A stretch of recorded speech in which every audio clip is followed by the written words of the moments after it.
वो चीज जो भी है वो हमारा शिकार कर रहा है और वो रुकेगा नहीं। তো কাহিনী শুরুতে আমাদের আফগানিস্তানের খান্দার নামে একটি পাহাড়ি অঞ্চলে কয়েকজন আমেরিকান সৈনিককে দেখানো হয়। তারা সেখানে বেশ মজা করছিল। এখানে আমাদেরকে মুভিটির মেন ক্যারেক্টারকে দেখানো হয়, যার নাম তো এখনো বলা হয় না। তো যাই হোক, আমরা তাকে সোলজার বলে ডাকবো। সবকিছুই প্রায় ঠিকঠাক চলছিল, কিন্তু হঠাৎ শত্রুপক্ষের হামলা হয়। হামলা এতটাই জোরালো যে সেই সৈনিকটি ছাড়া এখানে বাকি সব সৈনিকরা মারা যায়। কিন্তু হঠাৎ করেই কিছুক্ষণ পর সেই সৈনিকদের ঘুম ভেঙে যায় আর দেখতে থাকে সে এখন একটি বাসের মধ্যে বসে আছে। মানে সে এতক্ষণ ধরে স্বপ্ন দেখছিল, কিন্তু স্বপ্নের মধ্যে যা এসেছে তা কিন্তু সত্যি, আর সেই ঘটনা এখনো সে ভুলতে পারেনি। তো যাই হোক, এখানে আমরা জানতে পারি যে এই সৈনিক আর তার সঙ্গে সেই বাসে আরো যত আর্মি অফিসাররা রয়েছে তারা সবাই রেঞ্জার হওয়ার জন্য ট্রেনিং নিতে যাচ্ছে। এইবার বলি, রেঞ্জার এবং আর্মির মধ্যে পার্থক্য কি? আর্মি হচ্ছে নর্মাল সেনাবাহিনীর দল, যাদের কাজ মূলত বর্ডার রক্ষা করা, যুদ্ধ করা বা যে কোনো অভিযান চালানো। কিন্তু রেঞ্জার হলো ওই আর্মিদের মধ্যেই একটা স্পেশাল ইউনিট, যাদেরকে খুবই কঠিন থেকে কঠিনতর ট্রেনিং দেওয়া হয়, যাদের কাজ মূলত স্পেশাল অভিযান, আতঙ্কবাদের বিরুদ্ধে লড়াই, কোনো দেশে এজেন্ট হয়ে থাকা, এই সমস্ত কঠিন কাজগুলো কিন্তু রেঞ্জাররাই করে। গাড়ির মধ্যে থাকা সমস্ত সৈনিককে আমেরিকার একটি স্পেশাল রেঞ্জার ট্রেনিং সেন্টারে নিয়ে আসা হয়। এখানে প্রত্যেক সোলজারদের একটি করে নাম্বার দেওয়া হয়। তাদের নাম ধরে এখানে কোনো ডাকার সিস্টেম নেই। আজকের পর থেকে তাদের পরিচয় এই নাম্বারেই, কাউকে 7, কাউকে 100 বা কাউকে 95। আর আমাদের এই গল্পের মেন হিরোর নাম্বার 81। এরপর শুরু হয় পৃথিবীর সব থেকে কঠিন ট্রেনিং, রেঞ্জার হওয়ার ট্রেনিং। দড়ি দিয়ে ওপরে ওঠা, জাম্পিং করা, কাঁটাতারের নিচ থেকে যাওয়া, হামাগুড়ি দিয়ে হাঁটা প্র্যাকটিস, জলের মধ্যে নিঃশ্বাস আটকে রাখার চেষ্টা, কি নেই এই ট্রেনিং এ? যারা দুর্বল তাদের জন্য এখানে কোনো জায়গা নেই। প্রায় 100 জন সৈনিক রেঞ্জার হওয়ার ট্রেনিং শুরু করেছিল, কিন্তু কয়েকদিন যেতে না যেতে তাদের অবস্থা এতটাই খারাপ হয়ে যায় যে বেশিরভাগ বাদ দিয়ে দেওয়া হয়। এরপর এখানে যখন বন্দুকের ট্রেনিং করানো হচ্ছিল, তখন নাম্বার 81 তার সিনিয়র সার্জনকে বলে যে সে আর তার কয়েকজন টিমকে আফগানিস্তানের কান্দারের পাঠানো হয়েছিল, কিন্তু হঠাৎ সেখানে তালিবানেরা হামলা করে আর সে বাদে সবাই মারা যায়। এই কথা শুনে কিন্তু দাঁড়িয়ে থাকা সমস্ত সৈনিকরা অবাক হয়ে যায়। তাদের ক্যাপ্টেন সার্জনের চোখে নজরে চলে আসে। এরপর জলের মধ্যে ট্রেনিং দেওয়া হয়। কিছুক্ষণ পর বাকি সৈনিকরা জল ছেড়ে উঠে গেলেও 81 কিন্তু জলের মধ্যেই থেকে যায় আর ভাবতে থাকে সেই দিনের কথা। তাদের ওপরে তালিবানেরা অ্যাটাক করেছিল, কিন্তু এতক্ষণ জলের নিচে থাকার জন্য তার কোনো হুঁশ থাকে না, অজ্ঞান হয়ে যায়। কিন্তু যখন জ্ঞান আসে তাকে সিনিয়র অফিসে নিয়ে আসা হয় আর বলা হয় যে তোমার দ্বারা আর হবে না, যতটা পর্যন্ত যাওয়ার তুমি গিয়েছো, তোমার চেষ্টা একদম সার্থক, কিন্তু লাস্ট মোমেন্টে এসে যা দেখলাম তাতে তোমার ট্রেনিং এখানেই শেষ। রেঞ্জার হওয়া শুধু শারীরিক নয়, বরং মানসিক শক্তির চরম পরীক্ষা, যেটা করতে তুমি একদমই ফেল। কিন্তু 81 কোনো মতেই মানতে রাজি হয় না। সে কোনো রকম 2 জন সিনিয়র অফিসারকে মানানোর চেষ্টা করে। 81 এর মধ্যে রেঞ্জার হওয়ার স্বপ্ন এতটাই পাগল করেছিল, এগুলো দেখেই ফাইনালি সেই 2 জন সিনিয়র রাজি হয়ে যায়। 100 জনের মধ্যে মাত্র 11 জন কি 12 জন বেঁচে থাকে রেঞ্জার হওয়ার শেষ পরীক্ষা কমপ্লিট করার জন্য, যেটার নাম অপারেশন ডেথ মার্চ।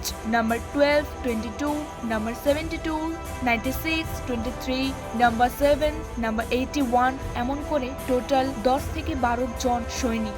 এরপর সার্জেন্ট তাদেরকে একটি টেবিলে মিশন ডেথ মার্চের একটি প্ল্যান বলে। প্রথমে তাদেরকে 2টি হেলিকপ্টার করে একটি পাহাড়ে ছেড়ে দেওয়া হবে, আর সেই পাহাড়ের কাছেই একটি ভাঙা আমেরিকান জেট প্লেন পড়ে আছে, সেটিকে গিয়ে ধ্বংস করতে হবে। আর সেই প্লেনের পাইলটকে ওই দেশের শত্রুরা বন্দি বানিয়ে রেখেছে, তাকে উদ্ধার করে সন্ধ্যা 7টার মধ্যে আবার এই বেস ক্যাম্পে ফিরে আসতে পারলেই মিশন ডেথ মার্চ কমপ্লিট। কিন্তু এই প্ল্যানটা শুনতে যতটা সহজ, মিশনটা কিন্তু অতটাও সহজ নয়। আর এই মিশনের লিডার করা হয়েছে নাম্বার 81 কে। তো পুরো প্ল্যান অনুযায়ী 2টো হেলিকপ্টার সমস্ত সৈনিককে ঠিক সেই জায়গায় ছেড়ে দিয়ে আসে, আর এখান থেকে শুরু হয় মিশন ডেথ মার্চ। তাদের প্রথম প্রথম কাজ প্রথমে সেই বিধ্বস্ত যুদ্ধ বিমানকে খুঁজে বার করা। যখন সমস্ত সৈনিকরা বিশ্রাম করতে থাকে ঠিক তখনই তাদের মাথার উপর থেকে কিছু একটা আলোর গতিবেগে উড়ে চলে যায়। তারা কিছুই বুঝতে পারে না ব্যাপারটা কি। তো যাই হোক, এরপর সকাল হতেই তারা নদীর ধারে তাদের প্ল্যান অনুযায়ী সেই ভাঙা বিধ্বস্ত বিমানকে দেখতে পায়। কিন্তু তখনই একজন সৈনিক বলে যে তার কম্পাস কাজ করছে না, রেডিও সিগন্যাল বন্ধ হয়ে গেছে। কি হচ্ছে না হচ্ছে তারা বুঝে উঠতে পারছে না, কোনটা উত্তর কোনটা দক্ষিণ দিক, কোনটা পূর্ব কোনটা পশ্চিম, তারা কিছুই বুঝতে পারছে না। সবকিছুই যেন হাতের বাইরে। তো যাই হোক, মিশন অনুযায়ী তারা কিছু ডিনামাইট লাগিয়ে সেই বিধ্বস্ত প্লেনটিকে ধ্বংস করার প্ল্যানিং করে। কিন্তু এই দিকে নাম্বার 81 লক্ষ্য করে যে পেছন থেকে কিছু যেন একটা আয়নার আলোর মতো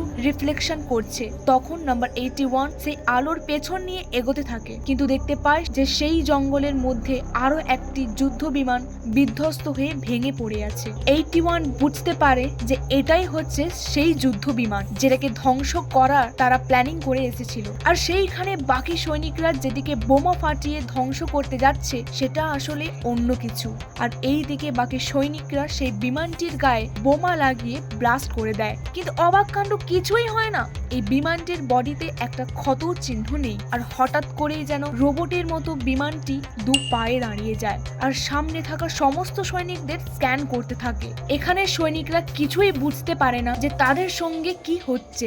কোনো কিছু বোঝার আগেই সেই রোবটটি তাদের ওপর হামলা করে। আর এই হামলার এতটাই মারাত্মক হয় যে আলোর রশ্মি সৈনিকদের ভেতর ছেদ করে বেরিয়ে যায়। এই ভয়ঙ্কর হামলায় প্রায় 3 থেকে 4 জন সৈনিকের মৃত্যু হয়। তারা সবাই একটি পাহাড়ের খাদে গিয়ে পড়ে যায়। 81 তাদের সবাইকে চুপ করতে বলে, কারণ যত চিৎকার হবে সেই রোবট কিন্তু শব্দ শুনেই চলে আসবে। এখানে একজন সৈনিক মারা যায় আর নাম্বার 7 এর পা ভেঙে আলাদা হয়ে যায়। এরপর ক্যাপ্টেন বলে যাদের কাছে যা হাতিয়ার বন্দুক রয়েছে সবগুলোকে ফেলে দিয়ে তাদেরকে এই পাহাড় থেকে নিচে নামতে হবে। যখন তারা দড়ি দিয়ে পাহাড়ের নিচে নামছিল তখন ক্যাপ্টেনের কাছে থাকা কম্পাসটি ঘুরতে শুরু করে, মানে পাহাড়ের ওপর আবার সেই রোবটটি চলে এসেছে। তারা 5 জন কোনো রকম পাথরের নিচে লুকোনোর চেষ্টা করে, কিন্তু সেই রোবট ওপর থেকে আবার স্ক্যান করতে থাকে। প্রথমে সবকিছুই ঠিক ছিল, কিন্তু হঠাৎ একজন সৈনিকের পা স্ক্যান হয়ে যায় আর রোবটটিও বুঝে যায় তারা নিচে রয়েছে। তারপর আর কি, রোবটটা আবার হামলা চালায়, একটার পর একটা ফায়ার করতে থাকে আর সৈনিক কোনো রকম প্রাণে বাঁচানোর জন্য দৌড় দেয়। কিছুক্ষণ পর তারা সবাই একটি সুনসান পাহাড়ের ওপর চলে আসে। সৈনিকগুলোর সব থেকে বড় সমস্যা নাম্বার 7, যার পা ভেঙে যাওয়ায় চলতে পারে না। তাকে কোনো রকম স্ট্রেচারে করে বেঁধে আবার নিয়ে যেতে থাকে। কিন্তু কিছুক্ষণ যাওয়ার পর তারা একটি নদীর কিনারে চলে আসে। নদীর গতি এতটাই বেশি যে সেটিকে পার করা অসম্ভব। কিন্তু ক্যাপ্টেন একজন সৈনিকের কম্পাসের ওপর নজর রাখতে বলে দিয়ে নিজে কোমরে দড়ি বেঁধে কোনো রকম সাঁতরে নদী পেরিয়ে যায়। নদীর এপার ওপার দড়ি দিয়ে একটি পুল তৈরি করা হয়। এরপর বাকি সৈনিকরা নাম্বার 7কে সঙ্গে নিয়ে সেই দড়ি দিয়ে নদী পার করতে থাকে, কিন্তু মাঝ রাস্তায় নাম্বার 7 এর দড়ি এখানে আটকে যায় আর তাকে নিয়ে আসার জন্য বাকিরাও সেই দড়ির ওপর উঠে পড়ে। কিন্তু এই দিকে কম্পাস আবার ঘুরতে শুরু করে, মানে রোবটটি আবার চলে আসে, আবার তাদের ওপর হামলা করে আর এখানে একটি সৈনিক মারা যায়। এখানে ক্যাপ্টেন, বাকি 3 জন সৈনিক আর নাম্বার 7 সবাই সেই নদীতে পড়ে যায়, কিন্তু তাও সেই দুষ্ট রোবটটি তাদের পেছন ছাড়ে না।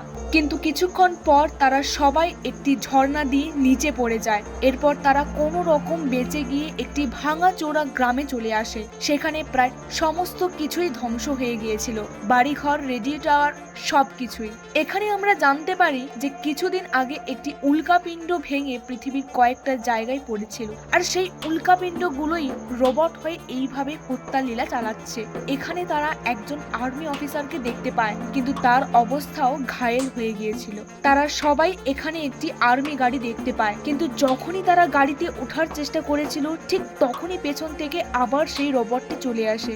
নাম্বার 15 কোনো রকম দৌড়ে সেই গাড়িতে উঠতে যাবে, কিন্তু তার আগেই সেই রোবট তাকে মেরে ফেলে। বেঁচে থাকা বাকি সৈনিকরা গাড়িতে করে সেখান থেকে পালানোর চেষ্টা করে, কিন্তু পেছন থেকে রোবটটি তাদের ওপর লাগাতার হামলা চালায়। আর যেহেতু এই গাড়িটা যুদ্ধের জন্য স্পেশাল ভাবে তৈরি, তাই রোবটের হামলা করা গুলিতেও গাড়িটির তেমন কিছুই হয় না।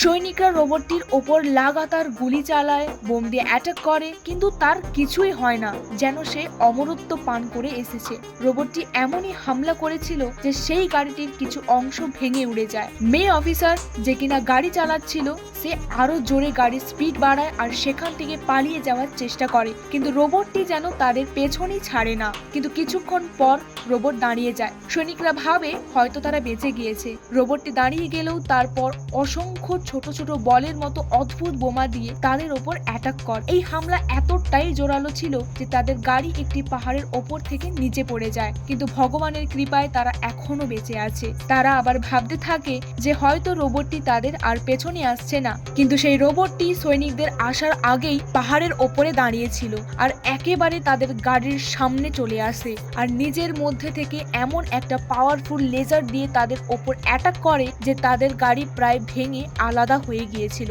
গাড়ির ভেতরে থাকা নাম্বার 7, যাকে কিনা এতক্ষণ ধরে একটি স্ট্রেচারে বেঁধে রাখা হয়েছিল, সে গাড়ি থেকে পড়ে যায়।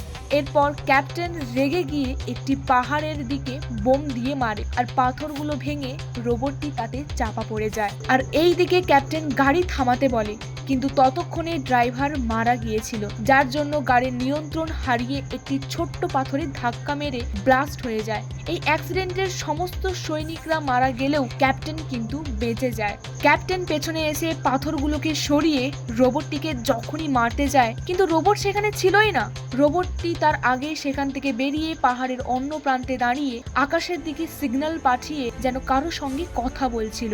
ক্যাপ্টেন দেখতে পায় যে সেই নাম্বার 7 যে কিনা গাড়ি থেকে পড়ে গিয়েছিল সে কিন্তু এখনো বেঁচে রয়েছে। ক্যাপ্টেন বহু কষ্টে নাম্বার 7কে টানতে টানতে পাহাড়ের অন্য প্রান্তে নিয়ে যায়। পরিস্থিতি আর সময় যেন তার সঙ্গ দিচ্ছিল না। রাত্রিবেলা নাম্বার 7 ক্যাপ্টেনকে বলে বহু বছর আগে তার ভাইয়ের সঙ্গে সে কাজ করেছিল। তার ভাই কিন্তু কখনো হার মানতে শেখেনি, তাই তোমাকেও হার মানলে চলবে না। এইসব কথা শুনে ক্যাপ্টেনের মনে আরো জোর আসে। ক্যাপ্টেন কিছু দূরে পাহাড়ের ওপরে একটি ক্রেন দেখতে পায়, যেখানে একসময় শ্রমিকরা পাহাড় কাটার কাজ করত। সে এখানে একটি বিশাল জেসিবি মেশিন দেখতে পায় আর সেই মেশিনের আওয়াজ শুনে সেই রোবটটিও সেখানে চলে আসে আর লেজার দিয়ে সে সমস্ত কিছুকে স্ক্যান করতে থাকে। কিন্তু ততক্ষণে ক্যাপ্টেন সেই বিশাল মেশিন চালিয়ে নিয়ে এসে রোবটটিকে ধাক্কা মেরে পাহাড়ের সঙ্গে সেটে দেয় আর ওপরে যে পাথরের টুকরো রাখা মেশিনটি ছিল সেটিকে চালু করে দেয় আর ছোট্ট ছোট্ট পাথর সেই রোবটটির ওপর পড়ে তার ভেতরে ঢুকে যায়। কিন্তু রোবটটি এতটাই পাওয়ারফুল যে সে জেসিবি মেশিনটিকে ধাক্কা মেরে আবার পেছনে সরিয়ে দেয়, কিন্তু ক্যাপ্টেন হার মানে না। সে আবার জেসিবি মেশিন দিয়ে রোবটটিকে পাহাড়ের সঙ্গে সেটে দেয় আর ছোট্ট ছোট্ট টুকরো টুকরো পাথরগুলো রোবটের মধ্যে ঢুকে যায় আর কিছুক্ষণ পর বিশাল শব্দের ব্লাস্ট হয়ে রোবটটি এখানে মারা যায়। এইদিকে সেই আর্মি ট্রেনিং ক্যাম্পে যখন সৈনিকরা ভেবেই নিয়েছিল যে ডেথ মার্চে পাঠানো সমস্ত সৈনিকরা হয়তো মারা গিয়েছে, কিন্তু ঠিক তখনই ক্যাপ্টেন নাম্বার 7কে কাঁধে তুলে নিয়ে আস্তে আস্তে সেই ট্রেনিং সেন্টারে চলে আসে। ক্যাপ্টেন 81-এর এই অদম্য সাহস, মানসিক শক্তি দেখে এখানের উপস্থিত সিনিয়র অফিসাররা সবাই অবাক হয়ে যায়। এরপর দেখানো হয় যে এরকম রোবট শুধু এখানেই নয় বরং পুরো পৃথিবীতে ছড়িয়ে রয়েছে, কিন্তু কোনো বোমা বা গোলা বারুদ তার কিছুই করতে পারছিল না। এই সময় নাম্বার 81 বলে যে সেই রোবটটির সব থেকে দুর্বল পয়েন্ট হলো রোবটটির মাঝের এরিয়া, যেখান থেকে সে হাওয়া ছাড়ে। যদি কোনো কারণে ওই জায়গাটিকে আটকে দেওয়া যায় তাহলেই কিন্তু খেল খতম। আর এই ইনফরমেশনটি পুরো পৃথিবীতে ছড়িয়ে দেওয়া হয় যাতে বাকি আর্মিরা ঠিক মতো কাজ করে রোবটগুলিকে ধ্বংস করতে পারে। এই কথা শুনে সিনিয়র আর্মি অফিসার ক্যাপ্টেনকে একটি ব্যাচ দেয় আর 81-এর রেঞ্জার হওয়ার স্বপ্ন পূরণ হয়। ওয়ার মেশিন সিনেমাটির কাহিনী এখানেই দ্য এন্ড। যদি কাহিনীটি ভালো লেগে থাকে তাহলে টাইমলাইন বাংলা চ্যানেলকে সাবস্ক্রাইব করুন। দেখা হবে আবার একটি নতুন ভিডিওতে।